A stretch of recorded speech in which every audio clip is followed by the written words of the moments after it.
Can Bernie Sanders win the nomination? Democratic insiders say there's a chance. Meanwhile, fourth quarter fundraising numbers are expected any day now. And Bernie Sanders is on track for a record-breaking quarter. We're back with Nyambi Carter, assistant professor of political science at Howard University, and Philip Wegman, political reporter for Real Clear Politics, two great friends of the show. So we have some breaking news this morning from the New York Times with what we know about the 2020 race and where the money is going to be. Now, Crystal and I focus all the time on money because it tells you so much about their infrastructure.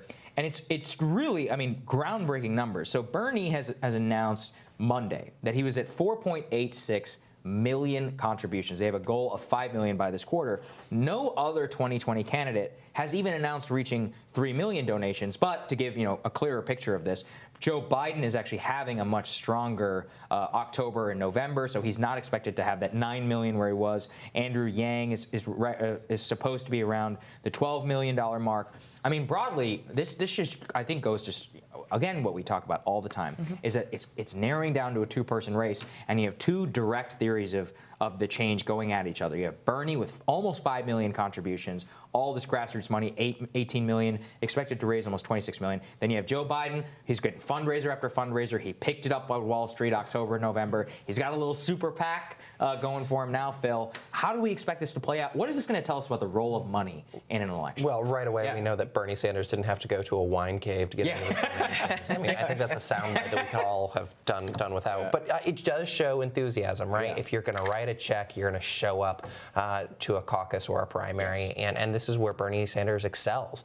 This is something that he is able to do consistently, which is speak to primary voters, which is to excite his base and turn them out. I think that this is a good example of why he is a competitor. I think that what we're going to see later on is the DNC is going to have to come to terms with Bernie Sanders, who has this infrastructure, this machine for fundraising on his own that exists outside of the party. So there's going to have to be a reconciliation if he is the nominee. But he will be well-funded and ready to roll if he does win the nomination. Yeah, no, Nyambi, I think it's a really crazy divide, and it just shows you how much money you can raise if you have an excited grassroots campaign. But at the same time, Joe Biden, with his uptick, shows also the very much the resilience of the old system. It's not exactly dead, is it? Absolutely not. Yeah. And I think part of what we're all thinking about and concerned about is, well, what does this mean for lesser well-known candidates and their ability to enter races like this, right? These are high-profile races, but we're in the billion-dollar campaign. And I don't think we ever foresaw a moment when we would be spending this much. But we also know that money can't always buy you an election. Hillary Clinton outraised and outspent Donald Trump and still lost, right? So it's not a guarantee, but certainly it means that these people are going to be able to coast along a lot longer than folks who are lesser well known. And we've seen a couple casualties already with, Kamala Harris, Beto O'Rourke, and others who just could not sustain financially this longer election cycle that we're in now, that is extending into 2 years. On the other hand, the billionaires in the race have shown that you actually can buy some amount of support. Steyer has really focused on getting on the stage, and in order to get on the stage, you have to have a certain amount of number in early states. And so he was just bombing Iowa with ads. And so it was almost like we were able to watch a political, I'd love to get your take as a political scientist, like watch an experiment play out. Like, how much can you buy just on television ads and Facebook ads? And he was 10 million a week or whatever he was putting in, and he rose to about 10% in the polls for no obvious reason. Like, you can't argue that there's any other reason that somebody is telling a pollster that they support Tom Steyer other than that they just saw this. And now we've seen Bloomberg just dumping piles of cash onto television stations around the country, and he's risen to what, 6? Something like so that. It seems like maybe the outer bound is 10 points that you can buy. Just straight up buy it with television ads. Yeah, we'll see. Because part of what we're talking about is we're talking to people who may not actually know much. They just know that Tom Steyer or Michael Bloomberg were the last people they saw or the last names that they heard. But I do think, to your point, that we are talking about people who can marshal so much personal money, right? That these sort of restrictions that are placed on individual donors and others just don't apply to them. They can outspend you. Again, Michael Bloomberg has $50+ billion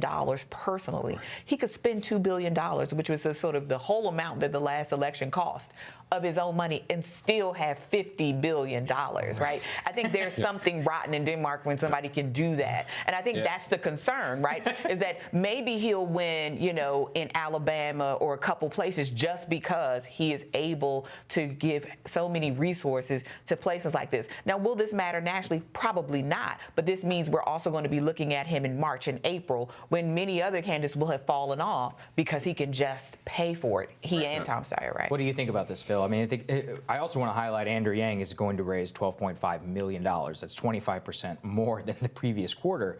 That's crazy. I mean, again, we talk about this here because it's a way that the entire mold gets broken on raising money, which is you have a guy who, was written off and memed himself to the Democratic stage, then has outlasted senators, governors, congressmen, and is now raised. I mean, $12.5 million to put it in perspective.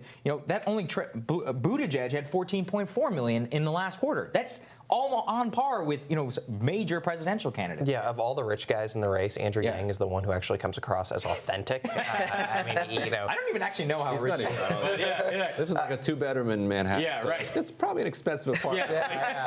But he's not flashing. He doesn't have a gold toilet. Right? That we know of. Look, Andrew Yang has sort of rewritten the rules here. He is not doing things that are traditional. He's not running an orthodox campaign. Instead, he's going to voters who are often overlooked. He's making nerdy arguments that are somehow resonating and turning into substantive discussions on the debate stage. And I think that is very interesting because not only has he stuck around, he's also shifted the debate.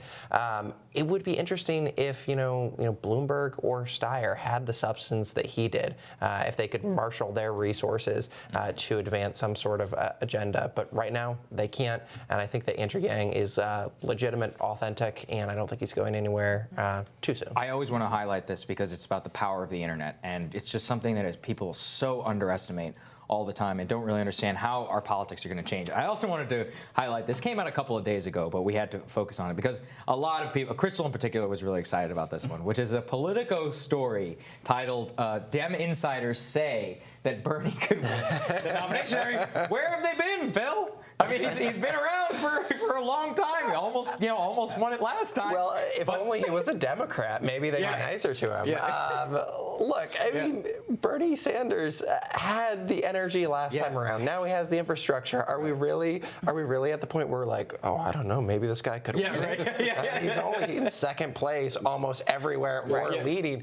I mean, I feel like the party insiders here in Washington D.C. Either they need to wake up and try and stop this all outright completely, or they need to realize that he's a viable contender. Well, they're not very good at their jobs if they're only realizing this now. Well, I mean, that's because you don't listen to anybody else except for the people inside their bubble. I mean, look, Bernie Sanders has been an entity for a while, and I think part of the issue that Phil rightly points out, he's an independent, not a Democrat. He's only a Democrat, so he knows he can win a major party nomination as a third party candidate or something else. He had no chance. So he knows that his leanings are not truly Democratic in the big D way.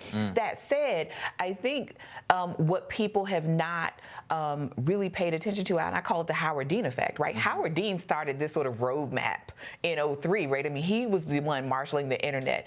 He, sort of gave anti-war movement. Absolutely, and he also gave Barack Obama the sort of inkling. I mean, his campaign apparatus, the inkling that you can send people text messages and raise little bits of money here, make designer T-shirts and sell them, and get people like he is marshaling that kind of energy. And I think for people to just now view him as a contender, I mean, is insane because he has been around. He has been a known entity. He didn't go away after 2016, right? If anything, he's kept building a base, building a reputation. I mean, he's not stopped campaigning since 2016. And I think this is where I think people get really frustrated because what happens in D.C. and what people think in D.C. seems to be so far out of step with where people are thinking in the rest of the country and other places that, I mean, how could you say that Bernie Sanders doesn't matter when people have been sort of trying to meet Bernie Sanders on so many things, whether it be college funding and tuition costs, whether it be Medicare for all. I mean, people have been trying to meet Bernie Sanders' bar as Democrats. So, I mean, I think it's sort of a water is wet story for everybody else except for the folks in D.C. Yeah, and I think what's so interesting about that piece, if you step back from it, on the one hand, it's obvious, of course, Democratic insiders have always hated Bernie Sanders. But if you step back from it, you're like, and you think, wait, their entire posture is just opposition. Like, when they say that they're recognizing that he might win the nomination, there's not even a single thread of hope or optimism in there. Nobody's saying, wow, how poignant is it that millions of people have been told for 4 or 5 years that this guy is completely unelectable and that this is a fantasy, and yet they're still donating to him. They're still telling pollsters they're for him. They're still knocking on doors and making calls. Instead of drawing inspiration from that, they just draw fear from it. Well, I think the people are scared of that socialist label, right? Because you know that's what's going to happen. If he wins the nomination in the general, they're going to call him socialist, socialist, socialist. And that's going to scare a lot of people. And that is going to be really effective, I think, for a lot of people to prevent them from going to a Sanders, even though he talks about a lot of things that people care about, like education, like jobs, like healthcare, all the things that Americans say they want. He talks about the environment, right? But I think they're going to hit him with that socialist label and beat him with that. Well, it also shows, Phil, you could see the same story written about Trump in 2016, right? People were terrified. I mean, it ended up being that business was better than ever for them under Trump, but they were very scared of it at the time because they thought that this was an existential threat to that party apparatus. And Ryan and I talked about this earlier. They're going to throw everything they possibly can before they allow that man to win the nomination, just like they did with Trump in 2016. Yeah, they're absolutely going to do that. And then what happens if he wins? Well, then all of a sudden the DNC is going to say, well, wait a minute, that's our model. Like, we want mini Bernie Sanders to run in the midterms. Follow exactly what he did. We've seen this play out with Donald Trump right now. But, to your point a second ago, what is the hubris of this city that we can't take a step back and be like, wait a minute, all of us said that Donald Trump could not win. All of us now are saying that Bernie Sanders can't win. Maybe we're the problem and we're not correctly diagnosing things. Well said, Phil. All right, guys, thank you so much for joining us. Really great conversation. Thank you. I agree that Phil's the problem. All right. Tomorrow on Rising, despite facing criticism over the security of their elections, Georgia has responded by suing the people who called out the flaws in the first place. Cybersecurity expert Richard DeMio, he's going to explain that case tomorrow. And friend of the show, Aaron Mate, drops by with his bets on the likelihood of a Senate impeachment trial and what it might look like. All right, we'll see you guys tomorrow. Ryan is going to be back here in the chair. It's going to be a great show. It's going to be amazing. It's going to be amazing. It's always amazing. Thanks, everybody.